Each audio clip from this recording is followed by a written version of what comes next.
Pas 6 vitesh proces gjyqësor, lënda për aksidentin tragjik të Llazkarcës në të cilin humbën jetën 13 persona dhe 38 të tjerë u lënduan, mori epilog të plotfuqishëm gjyqësor.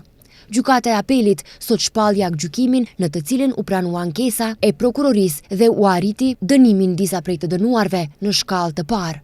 Pronarit të kompanisë transportuese Durmoturs, i cili është dhe i akuzuari i parë në këtë lëndë prej 4 vjet burg, apeli arriti në 10 vjet burg.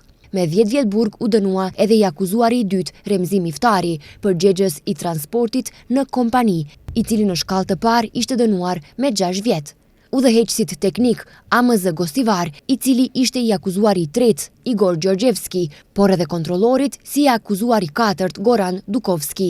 Apeli u arriti dënimet prej 5 deri në 7 vjet. Ashtu siç kishte kërkuar prokuroria, dënimet nuk kanë ndryshuar për të dyshuarit e 5 dhe të 6, respektivisht kontrollorin teknik Jane Babarovski, i cili në shkallë të parë u dënua me 5 vjet burg dhe shoferit të autobusit, i cili u dënua me 14 vjet burg.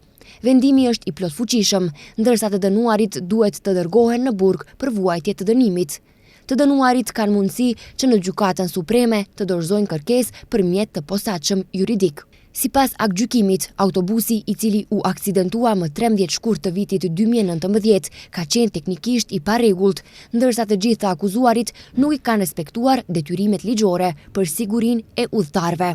Fuqia e frenave nuk i ka përmbushur standardet minimale, ndërsa për të shmangur gjobat e autoriteteve policore, në autobus ka pasur të vendosur mjet të posaçëm, manipulues të takografit që të mos regjistrohet shpejtësia reale e automjetit. Nga ana tjetër, shoferi e ka shkaktuar aksidentin si pasojë e pakujdesisë, ndërsa ka lëvizur me shpejtësi më të madhe se e lejuara.